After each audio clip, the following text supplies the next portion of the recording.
वो देखो, वो घर आने वाला है, उसकी तरफ देखना भी मत। हाँ, अरे मैं तो जोर से भाग लूंगा आंखें बंद करके बस। हाँ, और फिर कहीं गिर जाएगा टकरा के। तो फिर मैं करूं क्या? जब भी उस घर की तरफ देखो तो वही एक अजीब सी परछाई डांस करती हुई। चलो चलो। अरे रे, वो देखो, 2 दिन से वो आदमी एक ही जगह पर खड़ा है। अरे आदमी नहीं है, आत्मा है, आत्मा। हाँ, लगता है आत्मा अटक गई है। लेकिन ये है कौन? ये यहाँ तो वो बुढ़िया रहती थी, वो आजकल दिखाई नहीं देती। शायद मर गई है या कहीं गायब हो गई है। अरे तो फिर यार रह कौन रहा है? उसकी तो एक भतीजी भी थी। अरे हाँ, दोनों यही रहती थी। अब दोनों की दोनों गायब है, लेकिन कहाँ? पकड़ो यार, आज मैं देख के ही आता हूँ क्या है। क्या? आ रहा हूँ। समर प्लीज, पागल हो गया क्या? समर, अरे रुको ना, मैं आ रहा हूँ। यहाँ जा। प्लीज रुको, मैं आ रहा हूँ। ओके। क्या कर रहा है तू? इसको ना कुछ ज्यादा हीरो बनने की आदत है। समर प्लीज मत जाओ। Summer, summer, summer, summer.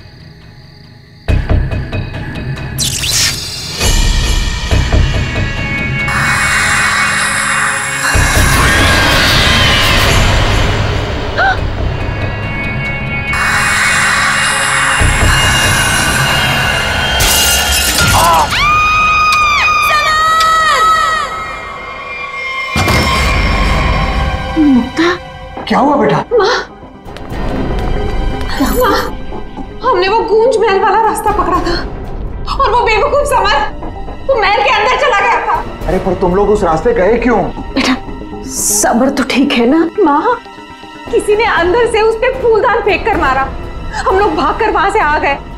मैंने गिनी और सबर को बोल दिया कि अब से हम उस रास्ते से कभी नहीं जाएंगे। अच्छा किया बेटा, गूंज महल से दूर रहना ही अच्छा है। आ गए? अरे कहाँ दिन भर आवारागर्दी करता फिरता है तू? भैया घर की हालत देखो क्या हो गई है। माँ की बीमारी की वजह से लोन लेने की नौबत आ गई है। ऐसे फालतू घूमने से अच्छा कोई नौकरी क्यों नहीं ढूंढ लेते? नौकरी मिल गई है मुझे। अच्छा? कौन सी बेटा, कहाँ नौकरी मिली तुझे? भैया कहाँ मिली है नौकरी? जवाब दो। गूंज महल में। ए, तुझे पता है तू क्या बोल रहा है? अरे गूंज महल में जो बुढ़िया रहती है वो मर चुकी है और उसकी भतीजी का भी कुछ अता पता नहीं है। बेटा वहां पे तो आत्माएं रहती है और तू ऐसी जगह पे जाके नौकरी करेगा? नहीं नहीं, तुझे वहां जाने की कोई जरूरत नहीं है। नहीं, तू वहां नहीं जाएगा। माँ, वो बुढ़िया मरी नहीं है और उसी की भतीजी को पियानो सिखा रहा हूं मैं। 50,000 रुपए दे रहे महीने के। 50,000? म्यूजिक सिखाने के इतने सारे रुपए? माँ, मैं ये 50,000 रुपए एडवांस। अब हमारी सारी मुसीबतें खत्म। भैया पता है आज रात को हमारे साथ क्या? म्यूजिक सिखाऊंगा मैं पैसे कमाऊंगा। म्यूजिक सिखाऊंगा, पैसे कमाऊंगा। ये लड़का कभी किसी की नहीं सुनता, तुम देख लेना, कोई न कोई मुसीबत ला के रहेगा एक दिन ये। बल्लू को नौकरी मिल गई और उसने मुझे बताया भी नहीं, और ये ऐसे अजीब से बर्ताव क्यों कर रहा है? वो देखो देखो कैसे अपने आप से बातें कर रहा है। पता नहीं किससे बातें करते रहता है। बल्लू, बल्लू। हाँ हाँ हाँ,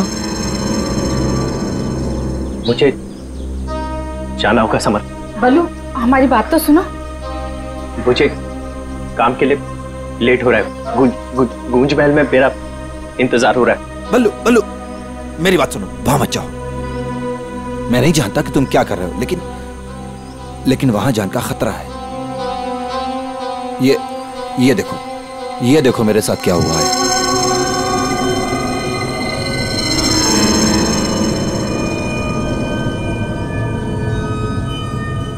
क्या हुआ? कल गूंज महल में एक औरत ने मुझ पर हमला किया। नहीं, ऐसा नहीं हो सकता। वहां तो सरिता आंटी और उनकी भतीजी ईशा रहती है। वो बहुत अच्छे लोग हैं, ऐसा नहीं कर सकते। मुझे लेट हो रहा है, मुझे जाना होगा। अरे भैया मत जाओ, वहाँ खतरा है भैया।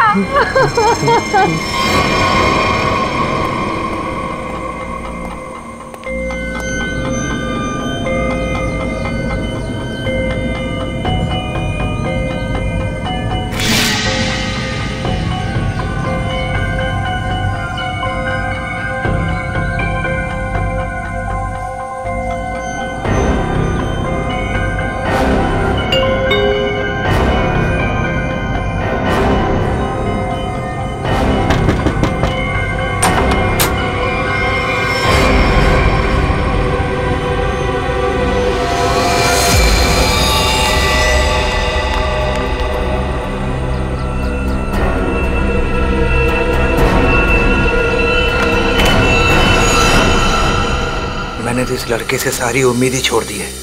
पता नहीं कैसी नौकरी है, नौकरी है भी या नहीं। देख, मेरा बेटा आया होगा, देख तो।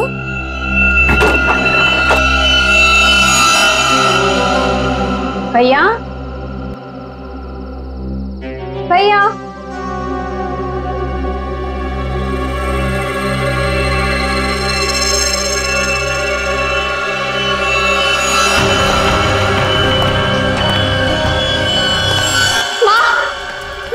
बल्लू का टिफिन छोड़कर चला गया। बल्लू को कुछ हुआ तो नहीं ना? क्या हुआ? ये क्या है? कौन? कौन जल्दी खोलो।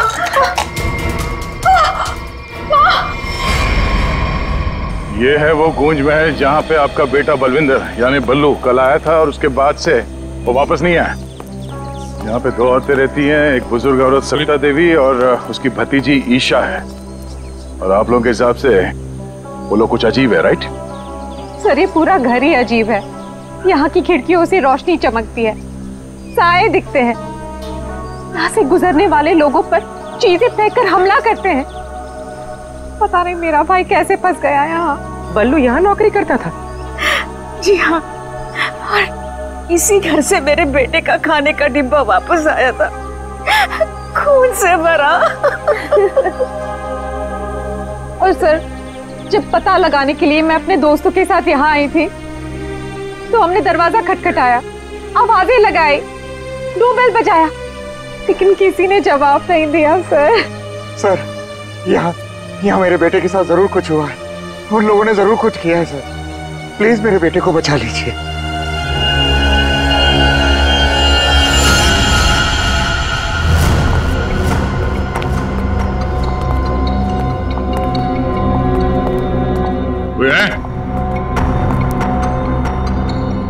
क्या तो कोई दिख नहीं रहा? आत्मा कहां दिखाई देती है सर, सीधी अटैक करती है। सर यहाँ पर बल्लू, सरिता और ईशा, इनमें से कोई होना ही चाहिए। सरिता जी हैं भी या नहीं किसी को कुछ नहीं पता सर। लोग तो यहाँ तक कह रहे हैं कि सरिता जी की मौत हो चुकी है। यहाँ हुआ तो है कुछ।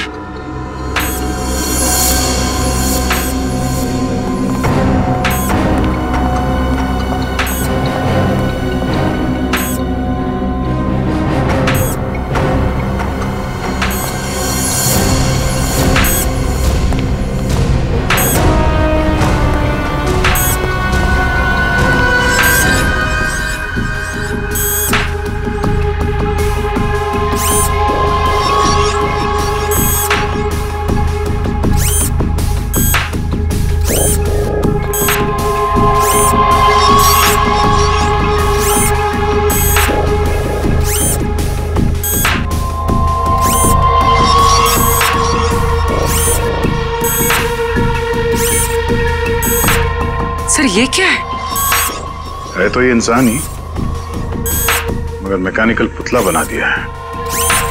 खुद ताली बजा रहा है।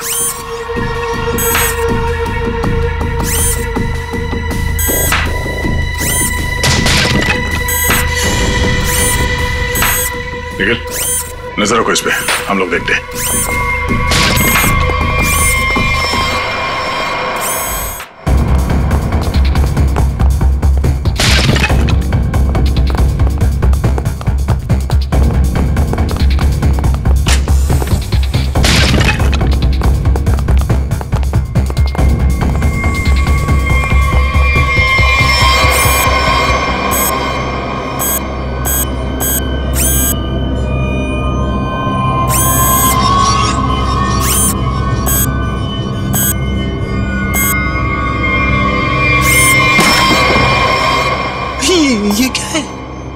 कोच जैसा कुछ है।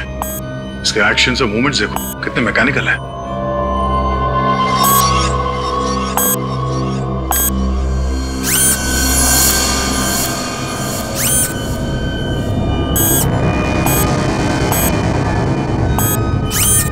सर ये यहाँ आए कैसे और इन्हें रोकेंगे कैसे? अब इसे तो टेक्निकली रोका जा सकता है। ये क्या है? बोली नजर रखना इस पे।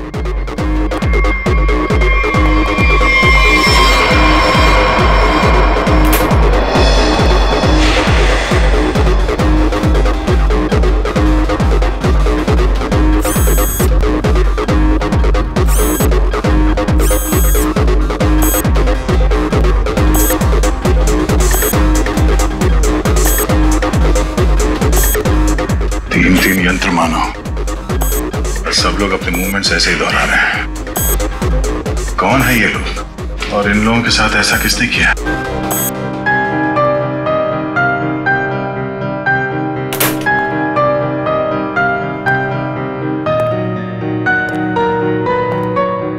बलवंत,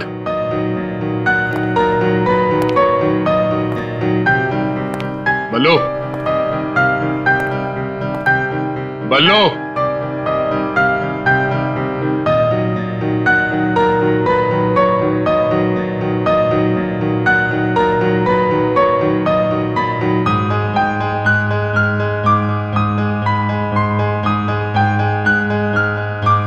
बात नहीं करनी।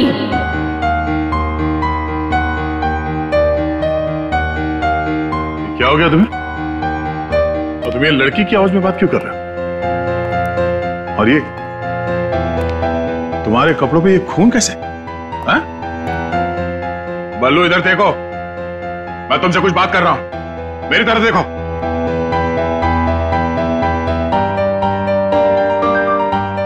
मैंने कहा ना, बात नहीं करनी।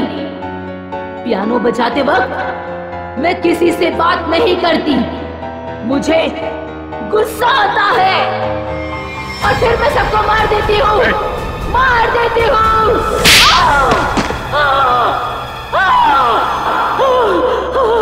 बोलो, बोलो।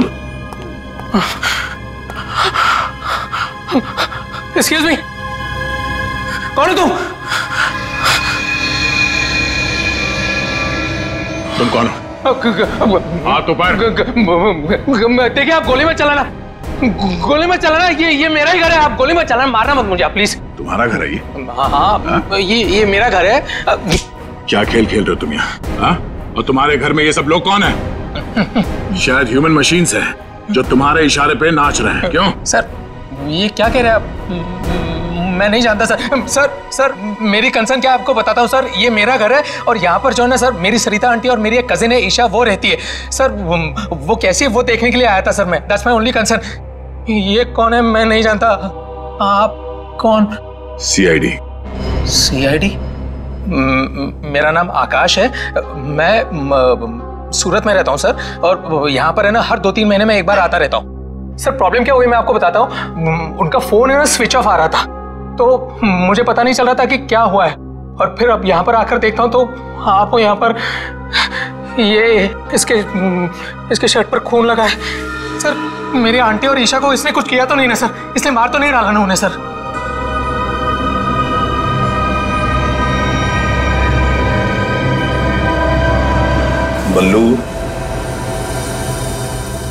बल्लू तुम सुन रहे हो? मैं तुमसे बात कर रहा हूं। हाँ, अब मुझसे कुछ पूछ रहे हैं? हाँ। क्या हुआ? बल्लू हमें बताओ, तुम गुंज महल गए थे ना, तब तुम्हारे साथ क्या हुआ? क्या हुआ तुम्हारे साथ? कुछ महल।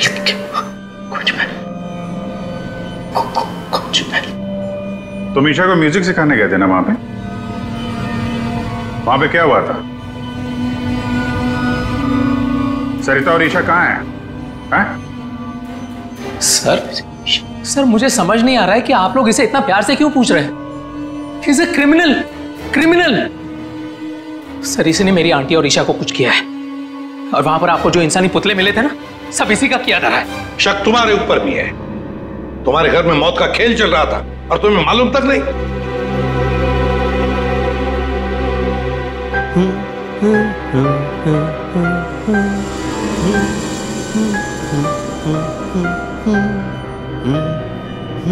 सचिन, वो फोटोग्राफ दिखाओ।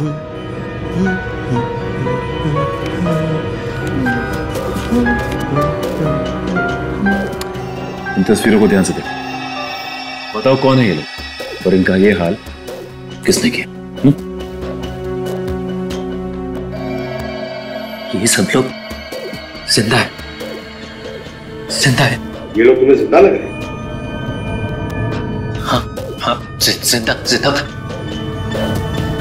मुझे बताया गया था कि ये रिश्तेदार हैं और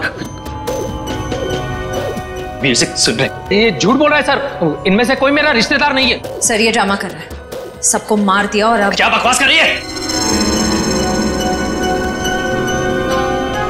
तुम्हें चाय के लिए कहा था ना, चाय किधर है? हाँ? ये ईशा कुछ बोल क्यों नहीं रही? ये अकेला क्यों ताली बजा रहा है? हाँ? मम्मी को बोल देता हूं, रुकूं या भाग जाऊं? कितना बड़ा और डरावना घर है। सर आप मेरी बात सुनिए सर, ये पूरा का पूरा पागल हो चुका है। He's a psycho killer। Bablu क्या हुआ था कल जब तुम ईशा को म्यूजिक सिखाने गए थे? कुछ याद है वहां पे क्या हुआ था? हा? क्या हुआ था वहां पे? वहां पे चाय चाय पिलाई थी उसने। हाँ बराबर, चाय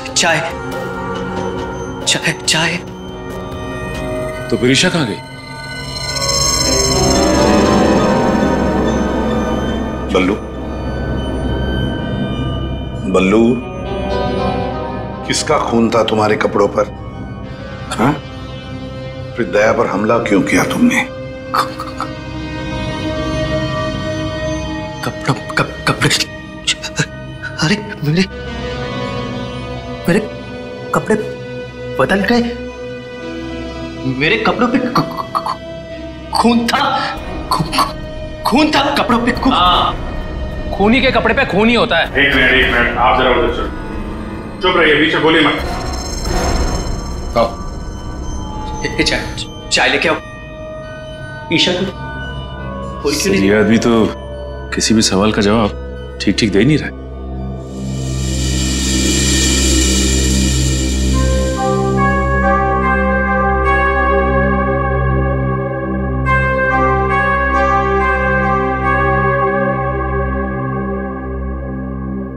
अभिजीत, इस बल्लू की मेडिकल जांच करवाते हैं, पता तो चले ड्रामा कर रहा है या वाकई इसके दिमाग के साथ कोई प्रॉब्लम है।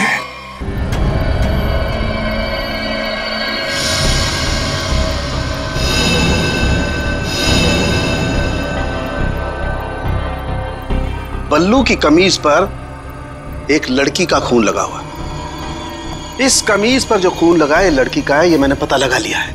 ये रही उसकी डीएनए रिपोर्ट। अब मैं आपसे सिर्फ ये जानना चाहता हूं कि ये जो लड़की मरी है ये कौन है और इसे किसने मारा? इसे आपने मारा है? नहीं? या फिर इसे आपने मारा है? नहीं? या फिर इसे तुमने मारा?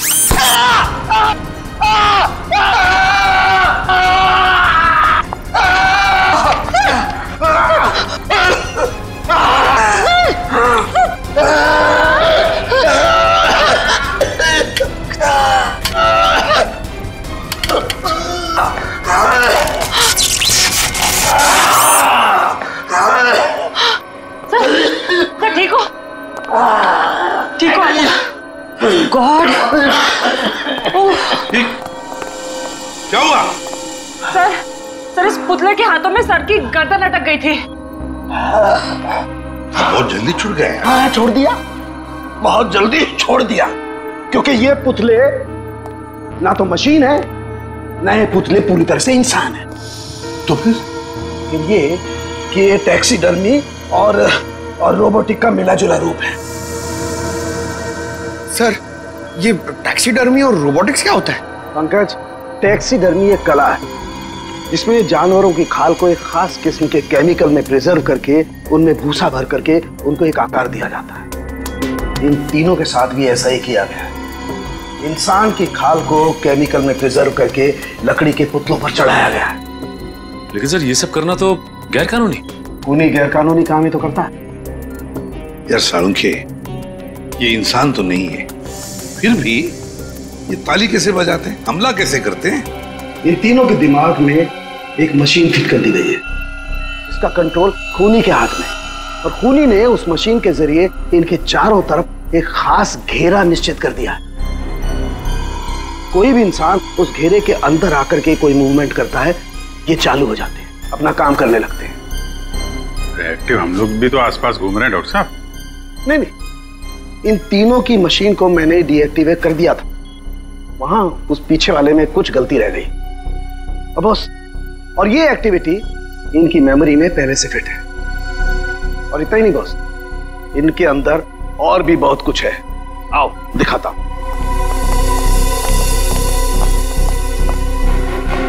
ये देखो, लकड़ी का बुरादा, कॉटन और इसके ऊपर इंसान की चमड़ी।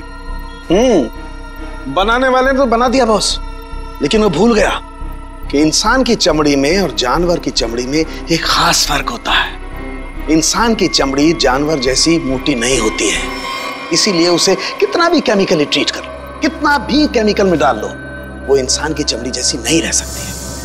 इसीलिए इनकी चमड़ी जो है जगह जगह से सिली हुई। फिर भी टिक नहीं रही है। और दूसरी बात, ये सारी चमड़ियां ज्यादा पुरानी नहीं है, बस कुछ ही दिन पहले इन्हें मारकर निकाला गया है।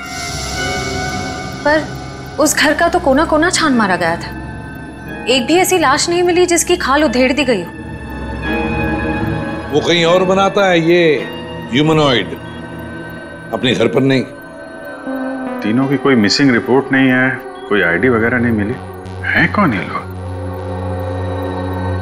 तारिका जी, ये जो कपड़े पहने थे इन लोगों ने, उनसे कुछ पता चला आपको? कुछ खास नहीं, तीनों के कपड़े से बस एक लेबल मिला है, किसी टीएल टेलर का लेबल है। TL Taylor?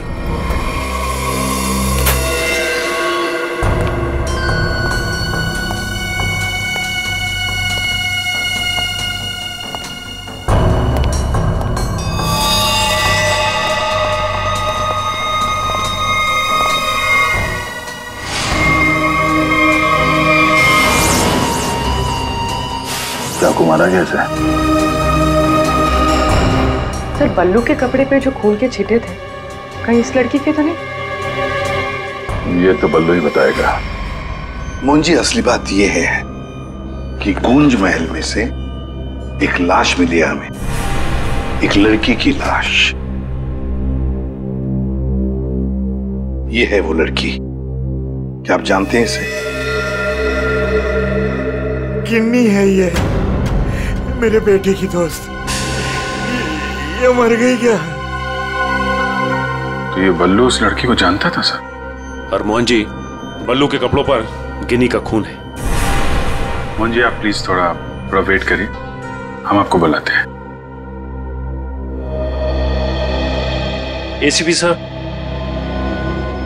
मैंने बल्लू की सारी रिपोर्ट्स पढ़ ली हैं।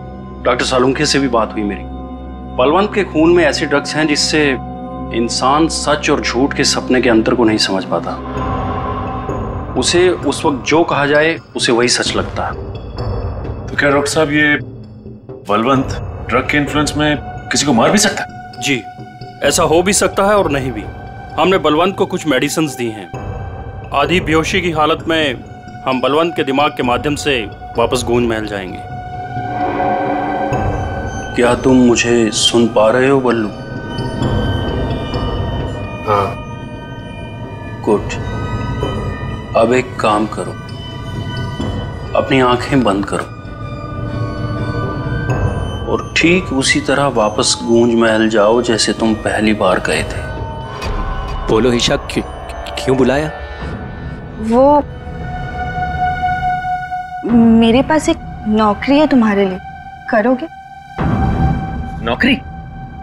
हाँ, तुम म्यूजिशियन हो ना, पियानो बजाते हो, मैं जानती हूँ। मैं तुम्हें 50,000 रुपए दूंगी। 50,000? हाँ, अब तुम यहाँ बैठो, कहीं जाना मत, मैं तुम्हारे लिए चाय बना के लाती हूँ, ठीक है? यही बैठना। चाय नहीं चाहिए ईशा, सुनो। ये 50,000 की नौकरी कर लूं?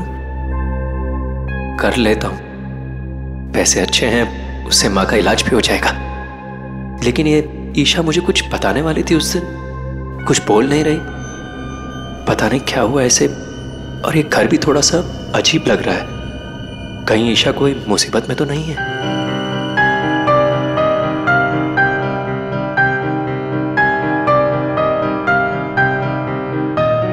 शायद यही ईशा की आंटी है, Sarita ji. Excuse me ma'am. Hello. अच्छी ट्यून है।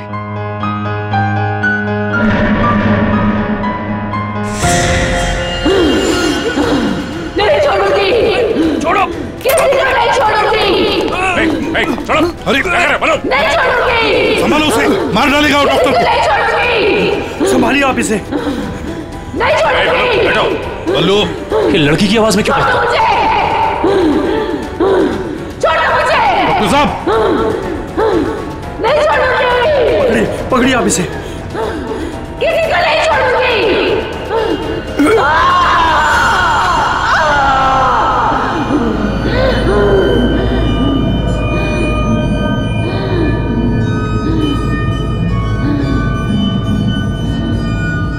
नहीं छोड़ूंगी, अब किसी को नहीं छोड़ूंगी।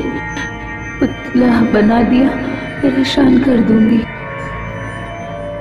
बची हुई बॉडीज मछलियों को खिला दूंगी।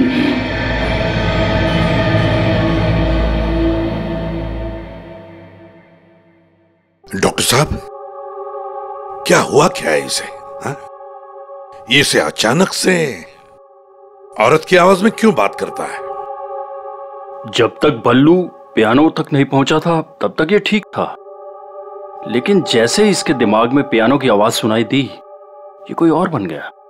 आपके कहने का मतलब है कि पियानो की आवाज सुनते ही ये बल्लू अपने आप को खूनी औरत समझने लगता है। मतलब ये किसी के वश में है, किसी ने हिप्नोटाइज किया है इसे। क्या लगता है आपको डॉक्टर साहब? हाँ, ये टेलर्स का पता चल गया सर, जिसने तीनों मानव मशीन के लिए कपड़े बनाए थे सर। अच्छा, टी.एल. टेलर्स।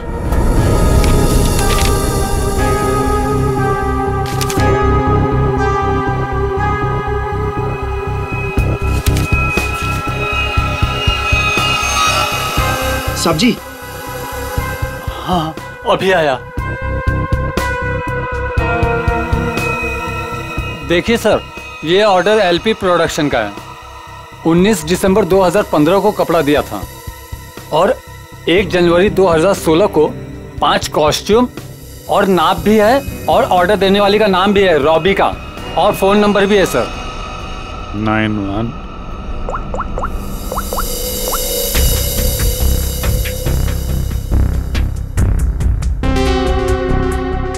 सर, फोन बंद है। कोई बात नहीं, इस फोन की लास्ट लोकेशन ट्रेस करो और कुंडली निकालो इस रॉबिका की। सर। हाँ साळुंखे साहब।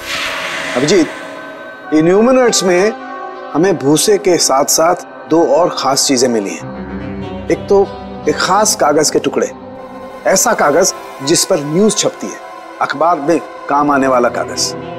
और दूसरा समुद्र के नमक के कुछ अंश। Thank you very much sir sir. क्या हो सर? एक कारखाना ढूंढो जहां पे अखबार को छापने का कागज बनता और वो जगह समंदर के करीब हो।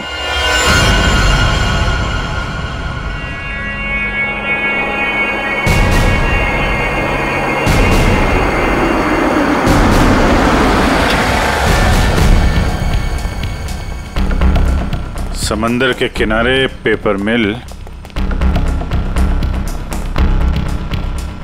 और वो भी बंद पड़ी हुई।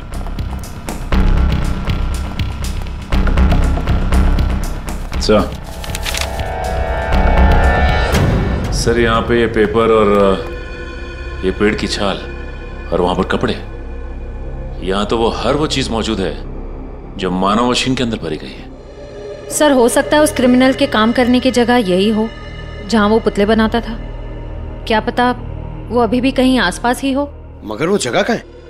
यहाँ तो सिर्फ पुतले में भरने का सामान है ना। वो टैक्सी डमी की जगह और वो रोबोट बनाने की जगह वो कहाँ है? पुतलों में भरने का सामान यहाँ है तो वो जगह भी यहीं कहीं होगी। ढूंढो।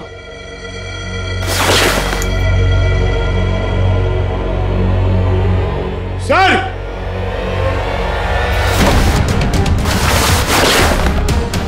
सर! माय गॉड,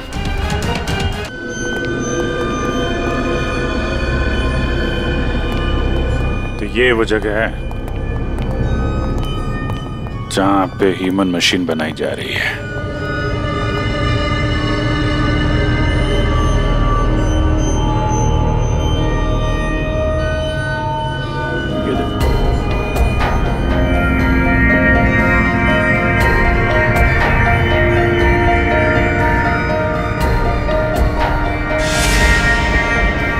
पूरा मैकेनिज्म है यहाँ पे।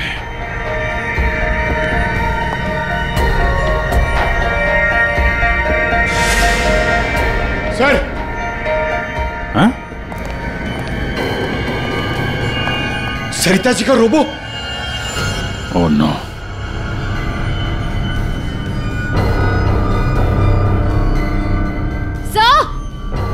सर जल्दी आइए। सर, ईशा, सर खूनी ने इसका सारा खून निकाल दिया है। इसकी सांसें भी बहुत धीमी चल रही हैं। इसको हॉस्पिटल लेके चलो जल्दी। एम्बुलेंस को फोन करो। हेलो। सरिता को तो उसने रोबोट बना दिया, अब इसका भी वो हल करने वाला था। सर, रोबिका की लोकेशन का पता चल गया। आज तो हद हो गई। कब से वैनिटी में इंतजार कर रही हूँ। कोई मुझे सीन समझाएगा या फिर मैं पैकअप अनाउंस कर दूं। काजल, काजल, कहाँ हो तुम? नहीं चाहिए मुझे। काजल! सॉरी रोबिका मैडम, एक्चुअली वो स्क्रिप्ट में थोड़ा सा चेंज हुआ है। व्हाट? सीन में चेंज हुआ है? लास्ट मिनट में डायलॉग्स कैसे याद करूंगी? एनीवे, स्क्रिप्ट दो। मैम, एक्चुअली जो सीन होने वाला है ना, वो स्क्रिप्ट आपके को स्टार के पास है। How can you do this? तुमने स्क्रिप्ट मुझसे पहले को स्टार को दे दी। तुम जानती हो ना मैं कौन हूँ। शो क्विट कर दूंगी 1 मिनट में। टीआरपी नीचे और शो बंद। बोलो, क्विट करूं? एनीवे, कहाँ है वो को स्टार? मैम, वहाँ आपका नया को स्टार आपका वेट कर रहा है। ओके, अभी मजा चखाती हूँ उसको।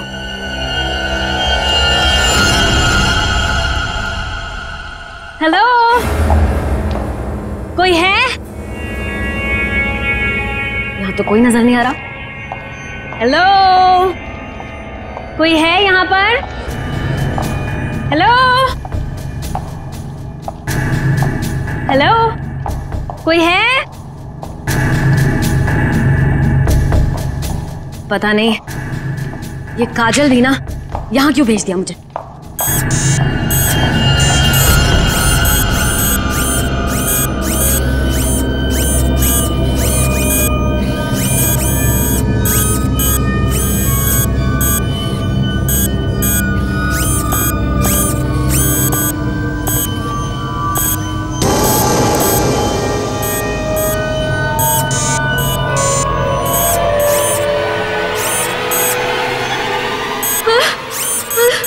नहीं, नहीं,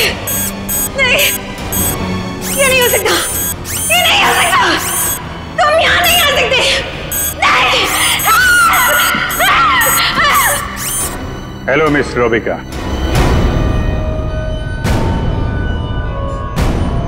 कौन हो तुम सब? और ये सब नाटक क्या है?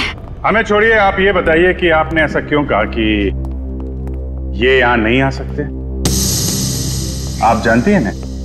वो मैं डर गई थी, इसीलिए मेरे मुंह से कुछ भी निकल गया।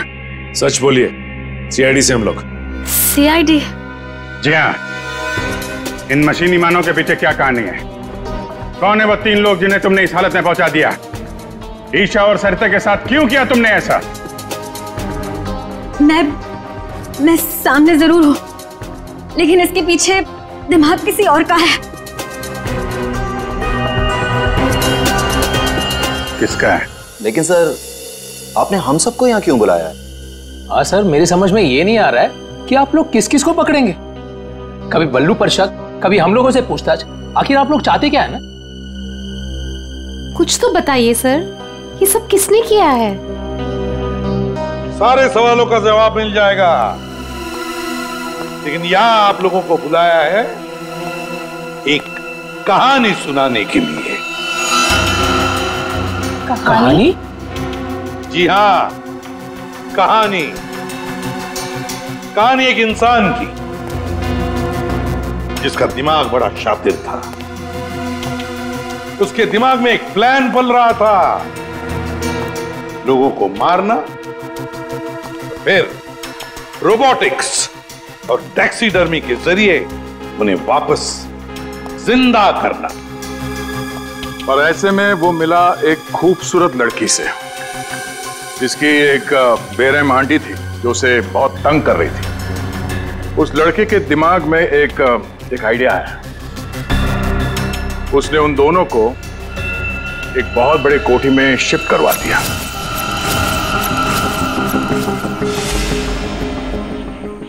Thank you so much. और फिर उस लड़के ने उस सुंदर सी लड़की को पहला झटका दे ही दिया। लड़की की आंटी बन गई इस लड़के का पहला कामयाब आविष्कार। और हैरानी की बात यह है कि वो सब उसके वो दोस्त और कलीग्स थे जो उसके साथ विदेश में काम करते थे। अब हुआ ये कि ये लड़की इस लड़के से बहुत डरने लगी और फिर उससे बचने के लिए उसने अपने और एक दोस्त की मदद मांगी।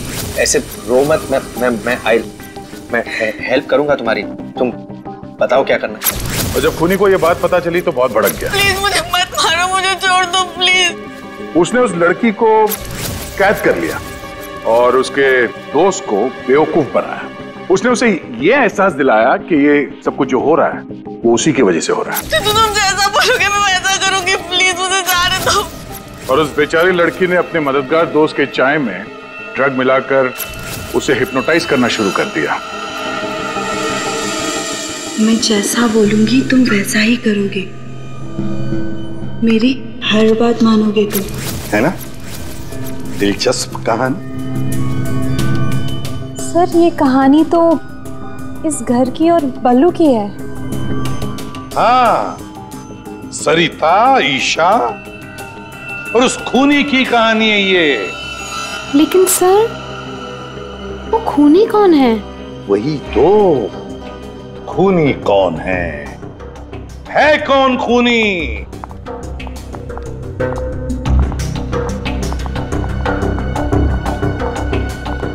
कहां फंसा दिया तुमने मुझे? तुमने तो कहा था कि ये कोई एक्सपेरिमेंट है, तुमने तो खून ही कर डाले। ये सब तुमने किया समर? हाँ, ये सब मैंने किया, और ये सब मैंने किसी और वजह से नहीं। ये सब मैंने सिर्फ इसलिए किया क्योंकि मैं चाहता हूं कि साइंस की दुनिया में मेरा नाम सुनहरे अक्षरों में लिखा जाए, और कि मेरे इतने बड़े एक्सपेरिमेंट को वो लड़की, वो ईशा बर्बाद कर देना चाहती थी। और इसके लिए उसने उस बल्लू से मदद भी मांगी। और तुमने बल्लू के चाय में वो ड्रग मिलाकर उसके दिमाग में ये बात बिठा दी कि वो एक औरत है और उसे लोगों को मारना है, और उसके लिए ट्रिगर थी पियानो की वो धुन। बल्लू को लगभग मेरा पूरा राज पता चल चुका था, ठीक है? और गिन्नी को पड़ी हुई थी बल्लू को बचाने की। तो अपने एक्सपेरिमेंट को बचाने के लिए मुझे को दोनों को मारना ही था। और आप बताइए, अब जो लोग मर चुके हैं उनका असली कातिल भी तो चाहिए ना लोगों को। बस इसीलिए मैंने बल्लू को फंसा दिया और गिन्नी को मार दिया। साइंस की दुनिया में अपना नाम सुनहरे अक्षरों में देखना चाहते थे तुम। दिमाग तो था, है, पर क्या करें, विकृत है, विकृत। अपने इस घटिया एक्सपेरिमेंट के लिए न जाने कितने मासूम लोगों की जानें ली तुमने। तुम्हें जीने का कोई हक ही नहीं है।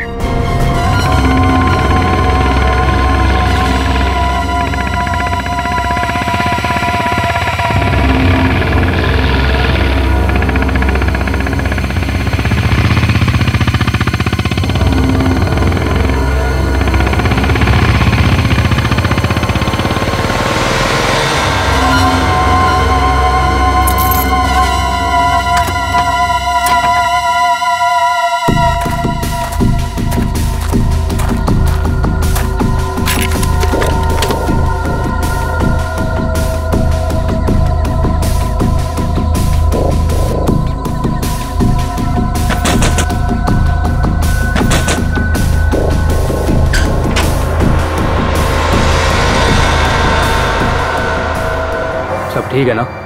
कोई गड़बड़ तो नहीं हुआ ना? हमारे रहते बच्चे चुपचाप भी नहीं कर सकते, वो दोनों चुपचाप हैं। अच्छा ये बताओ सुनील भैया, तुम्हें मना किया था ना इनके सामने एक दूसरे को नाम से मत पुकारना। गलती हो गई ना, चल माफ कर देना। चल, सॉरी बोल रहा हूँ ना। गधा कहीं का। नहीं अदिति, रोना मत, हम जल्द से जल्द छूट जाएंगे। उनका फोन आया? नहीं आया। काम पूरा होने तक हमें इंतजार करना पड़ेगा, फिर देखते हैं क्या करना है। एक मिनट, लगता है वो लोग आ गए। अब किसी भी वक्त ये काम हो जाएगा। बहुत अच्छे, जैसा होगा फिर मुझे बताना, ओके?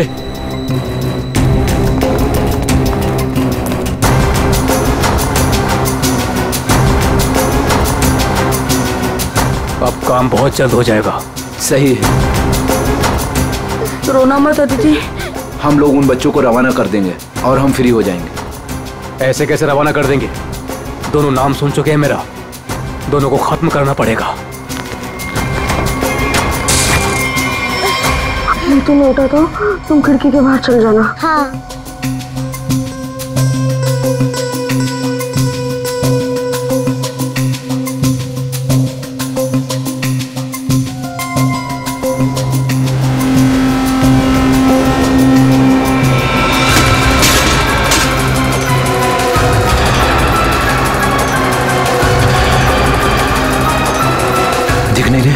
कहाँ गए ये दोनों? रुको मैं देखता हूँ। उधर हैं? दिखाई नहीं दे रहे। लगता है भाग गए। चलो।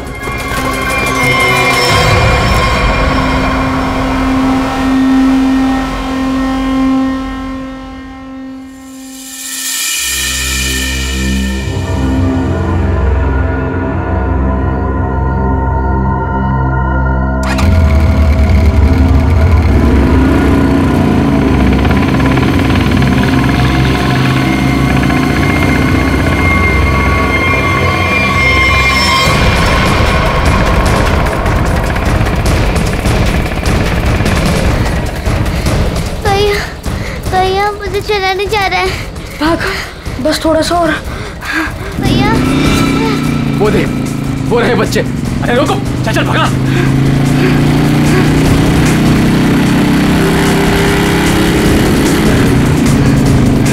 भाग भैया, भाग भाग।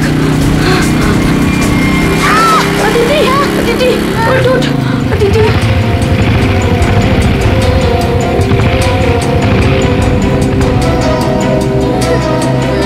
अदिति उठो। भैया भैया नहीं, मुझको नहीं जाया जा रहा है। प्लीज अदिति।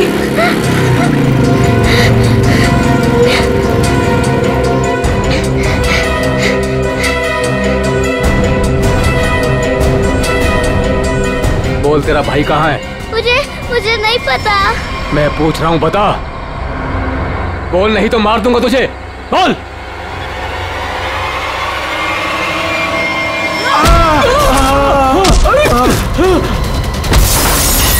अरे डमरू, गन देख। देखता हूँ कहाँ पर है गन? अरे मिल गया। अरे क्या?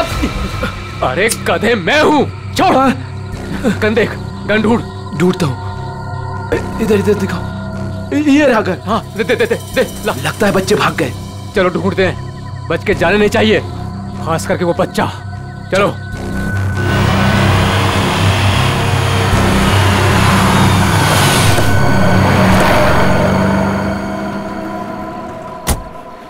थैंक गॉड तुमने टायर चेंज कर दिया, वरना आज पूरी रात हमें हाईवे पर ही गुजारनी पड़ती।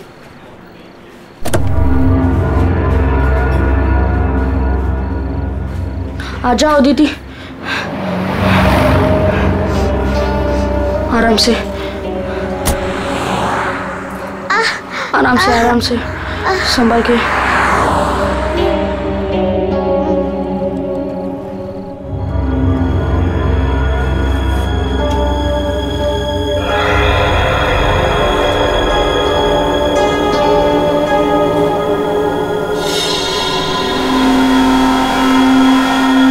अदिति वो देख फोन, मैं मम्मी को कॉल करता हूँ। संभल के अदिति, आ जाओ।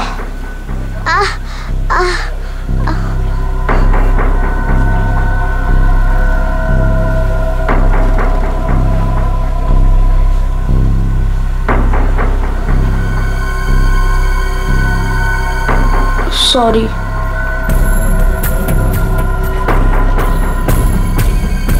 तुम बैठो इधर।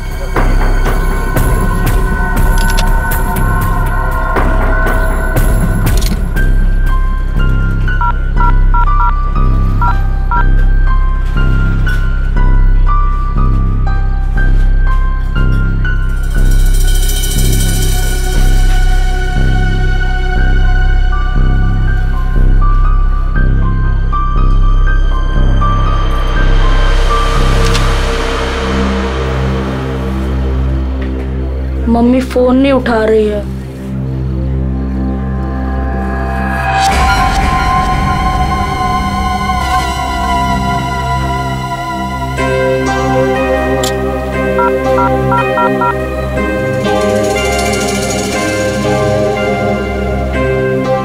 Hello CID.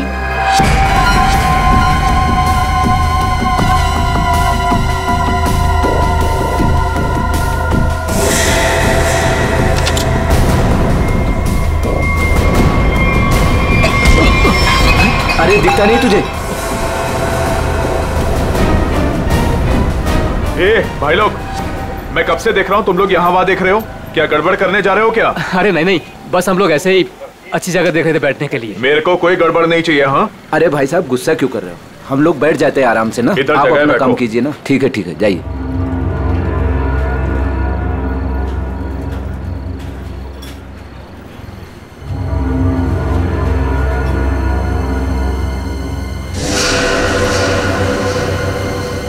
अरे यार बच्चा दिखाई नहीं दे रहा, अभी तो यही खड़ा था। यहीं कहीं होगा।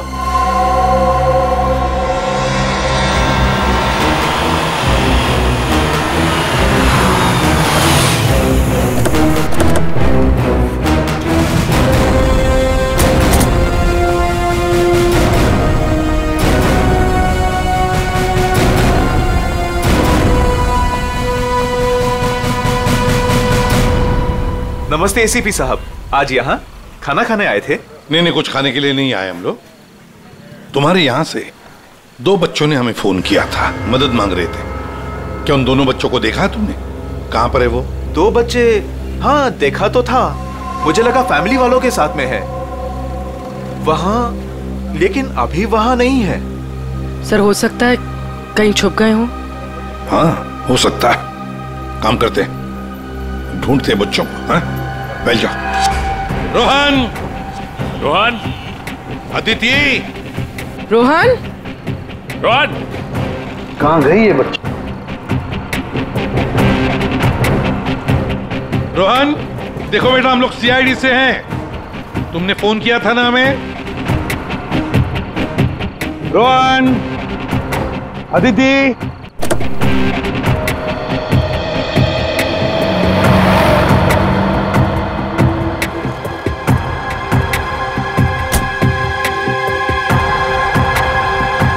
संभाल के। आ जाओ आ जाओ आ जाओ आ जाओ।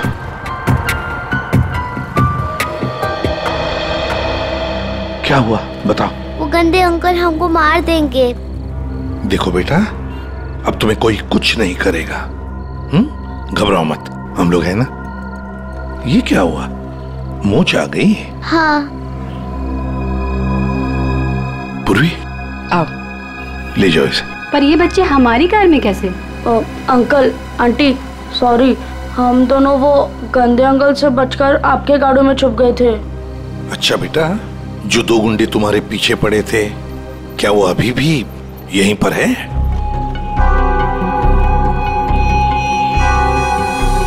नहीं सर। चलो कोई बात नहीं। अरे बच्चों के लिए दूध लेकर आओ, बिस्किट्स भी लाओ। चलो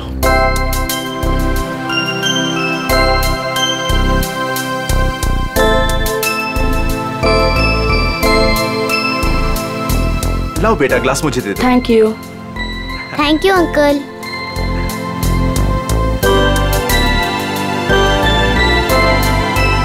अच्छा लगा बेटा? बिस्किट खाओगी? कोई बात। अच्छा बच्चों बताओ, पहले से बताओ क्या हुआ? 3 दिन पहले हमें स्कूल में से भगा के लेके गए थे और जंगल में एक बंद घर में बांध कर रखा था। अच्छा बेटा, जंगल में जहाँ आपको बांध के रखा गया था, वो घर कहाँ पे है, आपको कुछ पता है? नहीं, याद नहीं है। चलो कोई बात नहीं। अच्छा एक बात बताओ बेटा, क्या उन गंदे लोगों ने तुम्हारे घर पर फोन वोन किया था? बात की उन्होंने तुम्हारे मम्मी के साथ, पापा के साथ? पापा नहीं है, सिर्फ मम्मी है। पापा गॉड के साथ रहते हैं।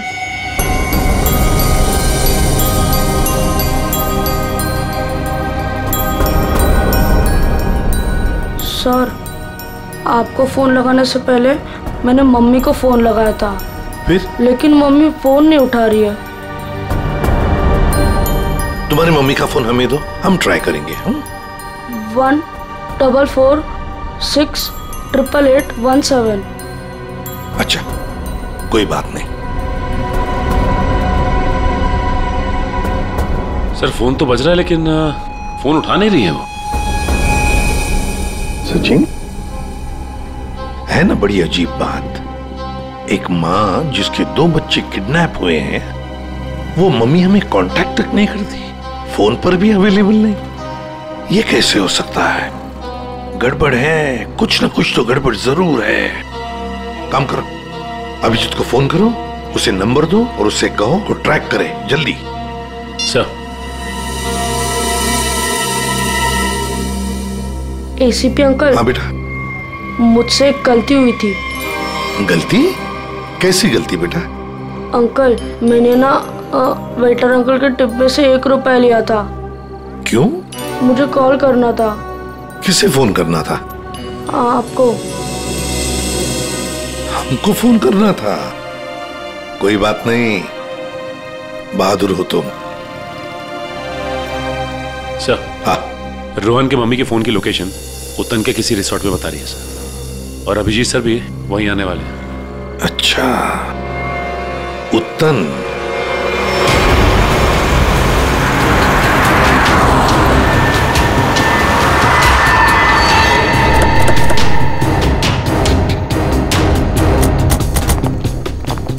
पुलिस यहाँ? सर यहाँ पे एक मर्डर हो गया है, इसीलिए पुलिस वाले यहाँ पे आए। पूर्वी एक काम करो, बच्चों को गाड़ी से बाहर आने मत देना, ध्यान रखने को कहो कांस्टेबल को। आइए। तो ये बच्चों की माँ रूपाली, उसका फोन यहीं पे लोकेट हुआ है। इंस्पेक्टर साहब का कहना है कि लाश एक औरत की है। औरत की लाश है? तो कहीं लाश आइडेंटिफाई हुई है? जी हाँ सर, उसका नाम कारा है। कारा है? जी हाँ सर। सर वो लोग जो खड़े हैं, कारा उन्हीं के ग्रुप से है। एक्चुअली उन लोगों ने ही कारा के बॉडी को पहली बार देखा था। ये बच्चे अगर बाहर जाना चाहते हैं तो आप इनके साथ जाना। ठीक है, और कोई भी इनसे मिलने आएगा तो आप हमें कांटेक्ट कीजिए। जी बिल्कुल बिल्कुल। और ये कारा की पार्टी कहाँ है? तो ऊपर वाले फ्लोर पर।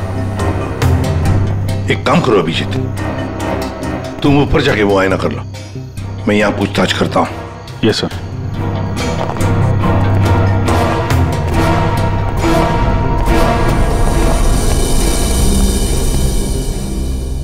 तो आप लोग कारा के साथ थे? Yes sir. वैसे आप? सर मैं विक्रम और ये मेरी वाइफ सूजी। सर मैं अंगद और ये मेरी वाइफ अंबिका। और ये मेरे हस्बैंड योगेंद्र, मैं शालिनी।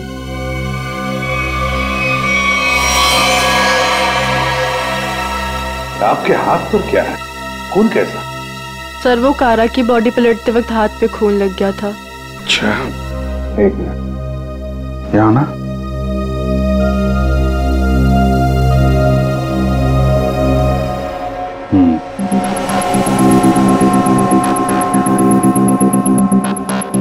मतलब ये कारा उधर खड़ी होगी, खूनी यहाँ आया और उसने 5 फीट से गोली चला दी। मतलब कारा ने खूनी के लिए दरवाजा खोला? दरवाजा खोला तो फिर इसका क्या है? सर एक और बात, सर ये कारा का रूम नहीं है, रूपाली का रूम। क्या? खूनी मारना किसको चाहता था, कारा को या रूपाली को? लेकिन सर फिर ये कारा रूपाली के कमरे में अकेली क्या कर रही थी? सर आज रूपाली का बर्थडे था, इसीलिए उसको सरप्राइज देने के लिए कारा उसका रूम सजा रही थी। वैसे आप लोग एक दूसरे को जानते कैसे? सर हम लोग एक ही कंपनी में काम करते हैं लेकिन अलग अलग शहरों से हैं। दरअसल आज हमारी कंपनी ने एक वर्कशॉप यहाँ ऑर्गेनाइज करी थी, तभी हम मिल रहे हैं। इसके पहले हम लोग एक दूसरे को जानते तक नहीं थे सर। अच्छा, वैसे ये आइडिया किसका था, रूपाली को सरप्राइज देने का, बर्थडे पार्टी? जी सर वो कारा का ही था। कारा रूपाली के कमरे को सजा रही थी जब खूनी यहाँ आया और उसने कारा पे गोली चला दी। ये सवाल अभी भी परेशान कर रहा है, दरवाजा ऐसे क्यों टूटा है? खूनी आया, उसने दरवाजा तोड़ा, दरवाजा बंद था, और जब ये सब हुआ तो कारा के दोस्त कहाँ पे थे? कारा ने कहा कि रूम डेकोरेट होने में टाइम लगेगा, इसलिए हम मार्केट चले गए। हाँ सर, हमने प्लान किया था कि हम 10 बजे तक वापस आ जाएंगे, और जब हम वापस आए तो विक्रम ने कारा को कॉल किया था ताकि वो तैयार रहे। मजा आ गया भाई, मैंने आज रियली बहुत एंजॉय किया, सही बता रहा हूँ मैं। बहुत मजा आया। मन तो करता है कि हमारे सारे फंक्शन, सारे प्रोग्राम्स डेली यहीं पर हुआ करें। आज तो रूपाली के हाथ की कॉफी पियेंगे ना, क्योंकि वो बहुत यम्मी कॉफी बनाती है। अरे भाई रूपाली के हाथ की कॉफी हम भी पियेंगे आज। हाँ हाँ सब लोग पियेंगे। अब देखते हैं कैसी कॉफी बनाती है रूपाली आज।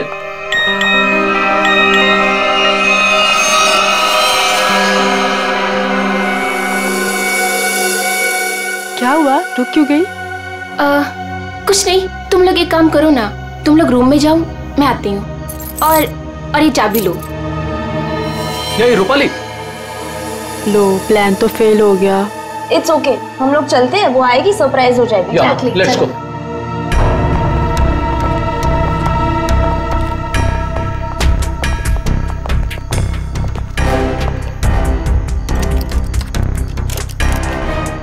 दरवाजा खुल नहीं रहा है, शायद अंदर से बंद है। वो अंदर से लॉक क्यों करेगी भला? कारा दरवाजा खोलो, कहीं उसे कुछ हो तो नहीं गया? विक्रम प्लीज तुम ट्राई करो ना।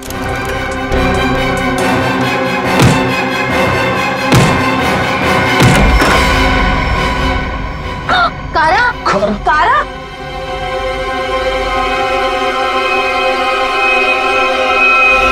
ये रूपाली क्यों नहीं है तुम्हारे साथ, कहाँ गई वो? नहीं पता सर, लेकिन सर तब से वो वापस नहीं आई है। सर कहीं ये रूपाली इन्वॉल्व तो नहीं मर्डर में? हो सकता है। वॉचमैन इधर, एक बात बताओ, क्या तुमने रूपाली को यहाँ रिसोर्ट से बाहर जाते हुए देखा? रिसोर्ट में आने के बाद में कोई भी गेस्ट बाहर नहीं गया सर। अच्छा ठीक है, जाओ तुम। कोई भी गेस्ट रिसोर्ट से बाहर नहीं गया, इसका एक ही मतलब है कि रूपाली अभी भी इसी रिसोर्ट में है। रिसोर्ट का कोना कोना छान मारो, ढूंढो रूपाली को।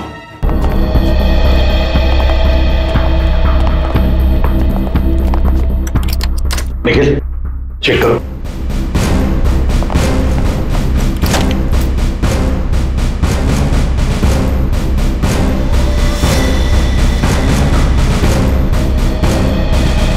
सर हमने इस रिजॉर्ट का हर कमरा और हर कॉरिडोर चेक कर लिया है, रूपाली कहीं मिल ही नहीं रही है। देखते, एक कमरा बाकी है। ये है ना? जी है सर।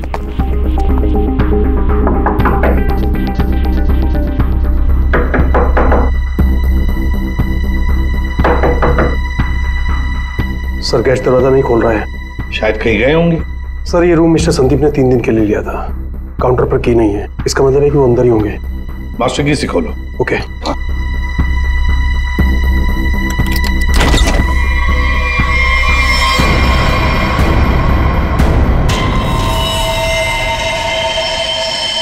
सर मर चुकी है।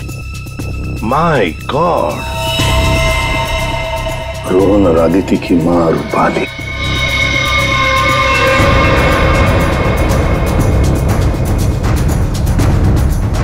जिस पोजीशन पे बॉडी पे गोलियां लगी हैं, खूनी ने यहां से गोली चलाई होगी, ऐसे। ये तो बड़ी अजीब पोजीशन है गोली चलाने की। खूनी ने यहाँ कमर के नीचे बंदूक रख के गोली चलाई होगी क्या? ज्यादातर तो लोग सीने के सीट से गोली चलाते हैं, और खूनी ने यहाँ नीचे कमर के पास रख के गोली चलाई, ऐसा क्यों? एक मिनट जाओ पकड़ना है। पूर्वी ट्वीजर दो, ट्वीजर।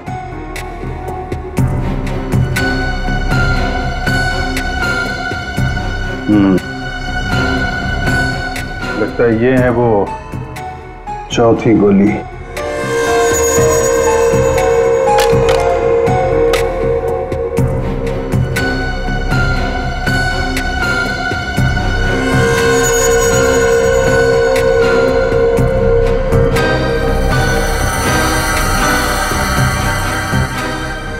छर्रा? ये किस किस्म की गन यूज की है खूनी ने? सर एक और चीज, अगर खूनी कमरे में आया और कारा का खून कर चला गया, तो फिर ये दरवाजा अंदर से कैसे बंद था? चिटकनी किसने लगाई? राइट, क्योंकि चिटकनी अंदर से लगी थी, इसीलिए कारा के दोस्तों को दरवाजा तोड़कर अंदर आना पड़ा। कमरे से बाहर निकलने का दूसरा कोई रास्ता भी नहीं है, और यहाँ पे जितनी खिड़कियां हैं वो भी अंदर से बंद है।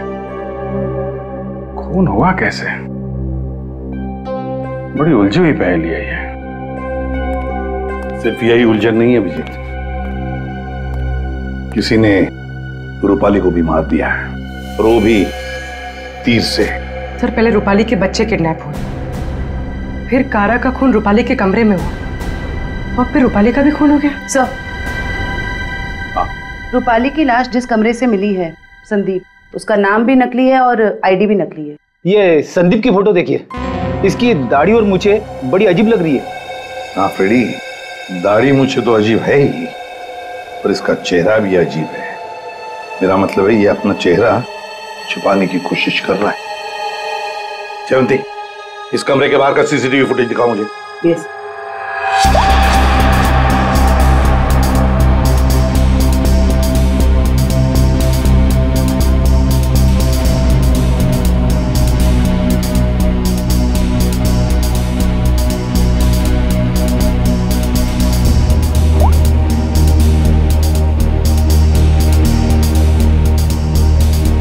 कारा के अलावा तो यहाँ कोई आया भी नहीं। ये संदीप भी नहीं। सर फिर कारा का खून किसने किया? कारा का खून किसने किया? संदीप के कमरे का फुटेज देखते हैं।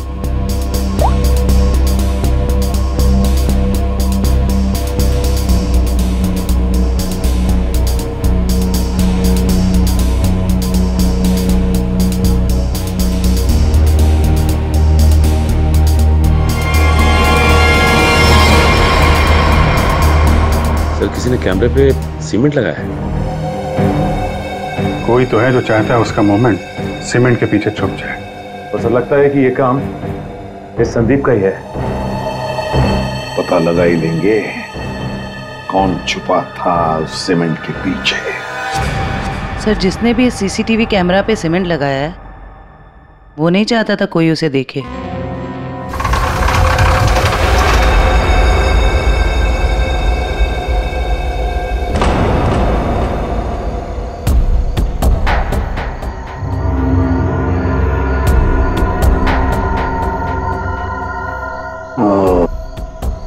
ये देखो, यहाँ पर ना कोई सीढ़ी है ना कुछ, सिर्फ ये पाइप। इसका मतलब है ये खूनी इस पाइप से ऊपर चढ़कर आया, खिड़की खोली और सीसीटीवी कैमरा के पीछे से सीमेंट लगा दिया।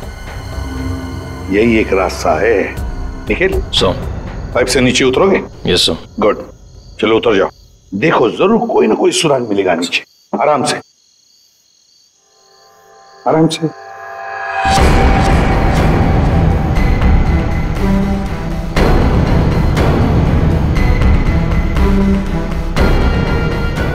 निखिल संभाल के।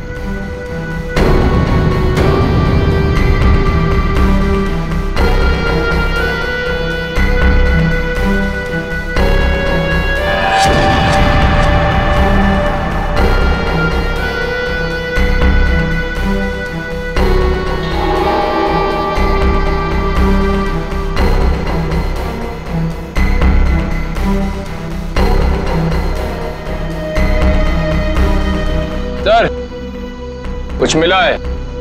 क्या मिला है? Cotton, synthetic cotton sir. Synthetic रुई? सर, ये क्या हो रहा है यहाँ पे? ये होटल है या सर्कस? वो तो पता लगा ही लेंगे फ्रेडी। इस होटल में दो खून हुए हैं। खूनी पाइप से चढ़कर खिड़की से अंदर आता है, सीसीटीवी कैमरा पर सीमेंट लगाता है और 2 खून करके भाग जाता है। कौन हो सकता है ये खूनी? कौन? इस होटल का ब्लूप्रिंट मंगवाओ। सर, ये दोनों खून तो पहले बन गए।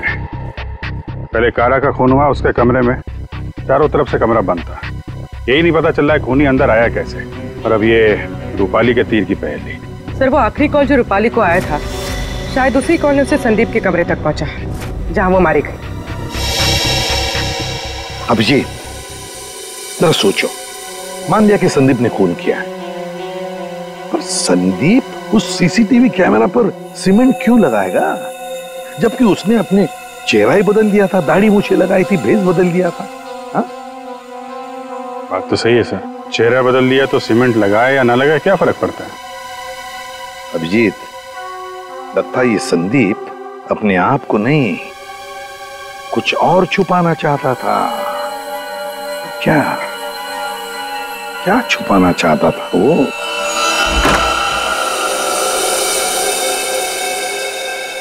कुछ तो है जो हमारी नजरों से छूट गया इस कमरे में। एक एक इंच जान मारो कमरे का।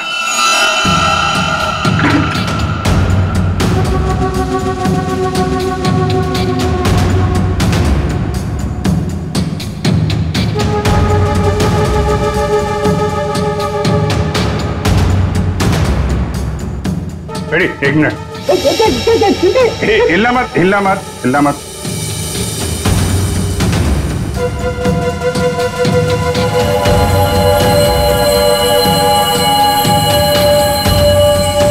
सीमेंट? इस कमरे में कहीं तो सीमेंट का इस्तेमाल हुआ है।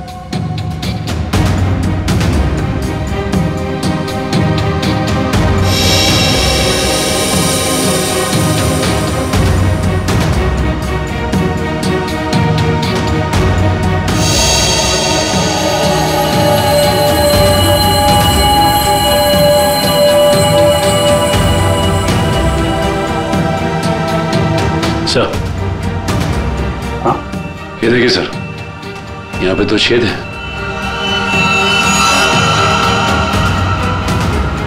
कीलों से बने लगते हैं। सर, यहाँ पर भी 2 होल। अरे सर, यहाँ पे भी 2 छेद है।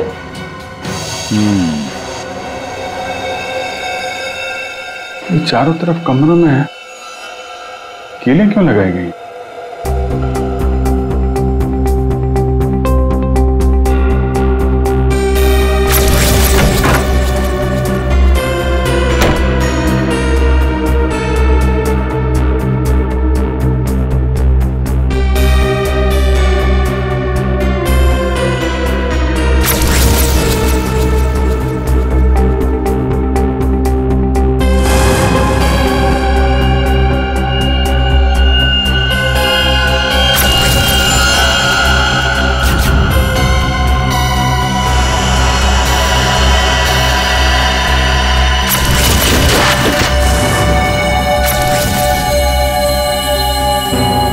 कैसे चलाया गया था वो तीर?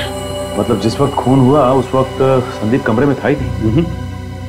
ये कमरा इसलिए किराए पे लिया गया कि रूपाली का खून उसी समय किया जाए जब कारा का खून हो रहा था। सर मतलब सीसीटीवी कैमरे पे सीमेंट इसलिए लगाया गया था ताकि रूपाली के खून के बाद खूनी यहाँ पर आए, ये सारा सामान निकाले और किसी को पता ना चले। करेक्ट, काफी दिमाग लगाया खूनी ने। चलो, रूपाली का खून कैसे हुआ ये तो पता चल गया है, अब हमें ये पता करना है कि कारा का खून कैसे हुआ और किसने किया। जानते हो बॉस, कारा की मौत ये जो छर्रे हैं ना, इन छर्रों की वजह से हुई। यार सारुण के ये छर्रे हमें भी पता है, ऐसा ही छर्रा अभिजीत को मिला उस कमरे में, समझे? कोई नई बात बता, नई बात। हो, नई बात। तारिका, इन लोगों को नई बात बता। ये देखिए सर,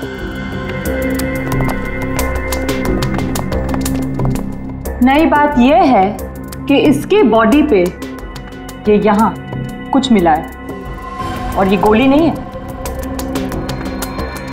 आए तो फिर ये शरीर में घुसा कैसे? है नोटली चीज, स्टेनलेस स्टील है बस। यही बोलने वाला था मैं भी सारुण के। लेकिन सर ये इसकी बॉडी में आया कहां से? बात तो ये है सर। अरे यार, जहां से छर्रे आए वहीं से ये आया। जहां से छर्रे आए थे वहीं से,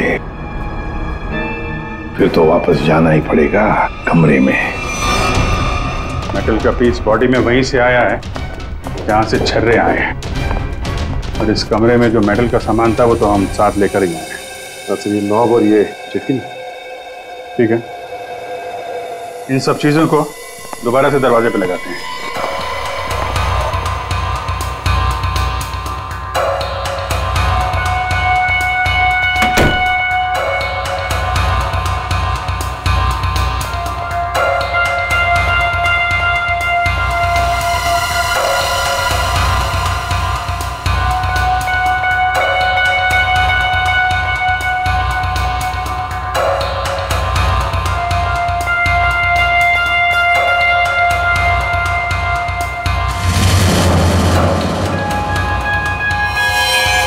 फिर ये तो फिट नहीं हो रहा है।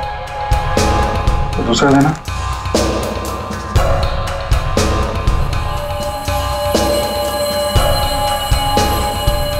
वो देना। ये पुराना है और ये नया। ये चक्कर, ये तो बाहर का है।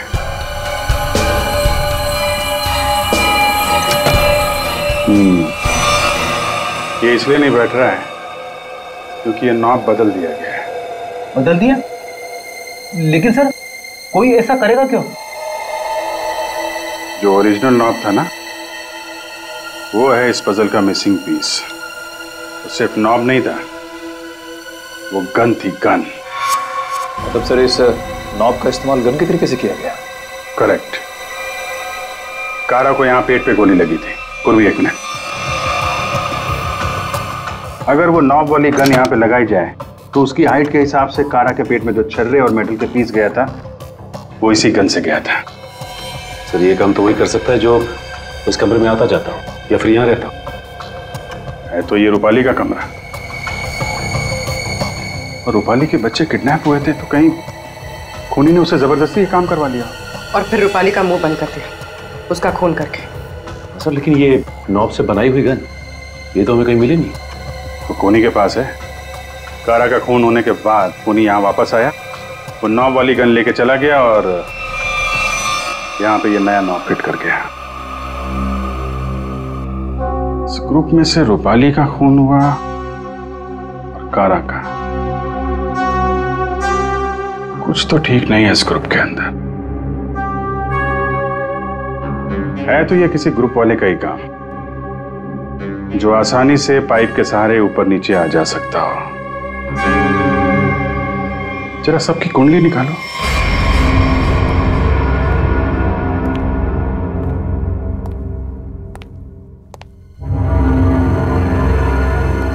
क्या हो रहा है यहाँ पे और हमें क्यों बुलाया गया है? अरे मुझे क्या पता यार। क्या? मुझे भी नहीं पता। और योगी तुम्हें भी यहाँ बुलाया गया, तुमने बताया क्यों नहीं? अरे मुझे भी नहीं पता था यार। अरे तुम लोगों को भी यहाँ बुलाया गया है? हाँ। और अंगद नहीं आया। आखिर हो क्या रहा है यहाँ पर? हम लोगों को बुलाया क्यों गया यहाँ पर? अरे अब हम लोगों को क्या यार? योगेंद्र, मुझे पसीना क्यों आ रहा है? अरे पसीना कहाँ यार? पसीना तो ऐसे ही वो पसीना की क्या? तुझे कुछ ना कुछ मालूम जरूर है।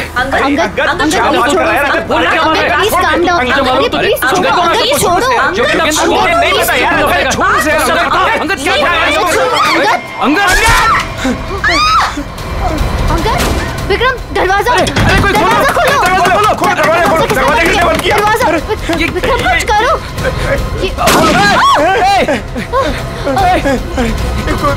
गोली कौन चला रहा है? ये गोली कहाँ से आ रही है? गोली! ये गोली कौन चला रहा है?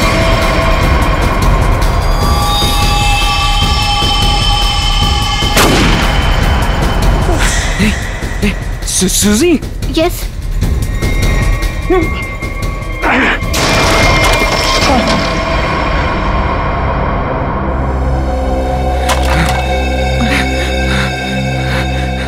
कोई इस गन को कंट्रोल कर रहा था और तुम लोग मेरा नाम ले रहे थे, हैं? देखा? विक्रम!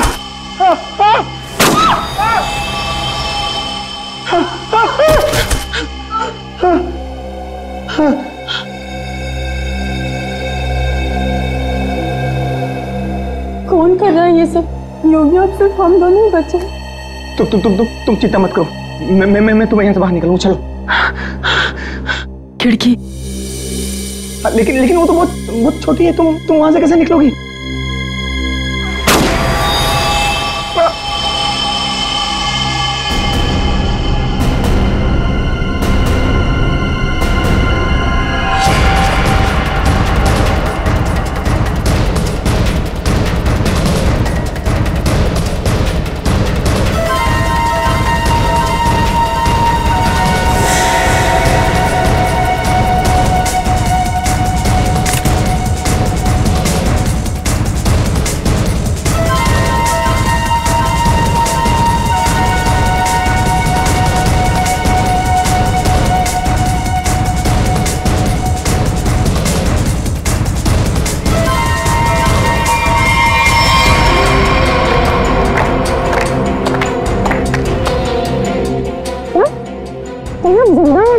हाँ जिंदा है ये लोग भी।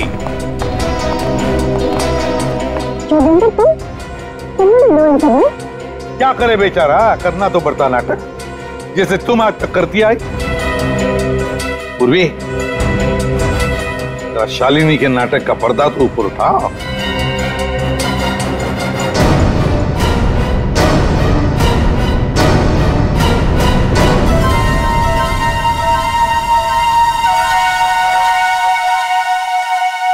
लेकिन आप लोग को कैसे पता चला?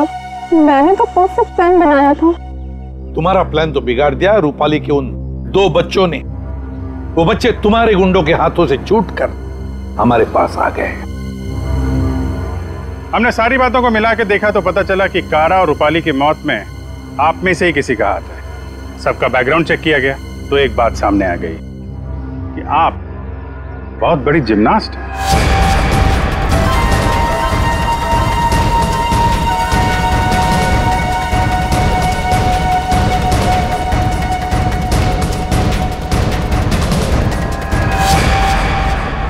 फिर हमें पाइप में फंसी मिली रुई, सिंथेटिक रुई, जो खास किस्म के बॉडी सूट में इस्तेमाल होती है। अब बस हमें सिर्फ इतना करना था कि एक जाल बुना जाए जिसमें आपको फंसाया जाए, जिससे आपका जिम्नास्टिक का हुनर और वो फैट सूट दुनिया के सामने आ जाए। अब बहुत हो गया, बहुत बता दिया हमने तुमको। अपनी कहानी सुनाओ, और वो भी सच्ची कहानी। कंपनी किसी एक को यूके ब्रांच का सीईओ बनाने वाली थी। इसके साथ मिलती बड़ी गाड़ी, घर और पैसा। मुझे बचपन से विदेश जाने का शौक था और योगी जाने का पूरा हकदार भी था, पर रास्ते में आ रही थी वो रूपाली और कारा। कारा को मारने के लिए तुमने रूपाली का इस्तेमाल किया। रूपाली को उस कमरे में बुलाया जो कमरा तुमने संदीप के नाम पर बुक करके रखा था। कारा को मारने के बाद तुमने फिर रूपाली को वहां मार दिया, तीर चलाकर, जो तुमने पहले से वहां फिट करके रखा था। और इन सब में तुमने अपने पति को भी जबरदस्ती शामिल किया। लेकिन युगेंद्र, सजा तो तुम्हें भी मिलेगी। रूपाली के मरने के बाद तुम फिर से उस कमरे में गई। रूपाली के मर्डर का सारा एविडेंस और उसका फोन तुमने वहां से हटा दिया। और ये सब तुमने किया हमारे रिसोर्ट पहुंचने से पहले। सब अच्छे से हो जाता अगर वो 2 बेवकूफ बच्चे ना आते और आप लोग को ना बुलाते। बच्चे तो अब हमारे पास ही रहेंगे शालिनी, उनका ख्याल हम रखेंगे। लेकिन तुम विदेश जाकर रहना चाहती थी ना, तो क्या कर, अब तो तुम्हें स्वदेश में ही रहना पड़ेगा, वो भी जेल की सलाखों के पीछे सड़ना पड़ेगा। 2 खून किए तुमने, फांसी की सजा तो होकर ही रहेगी तुम्हें।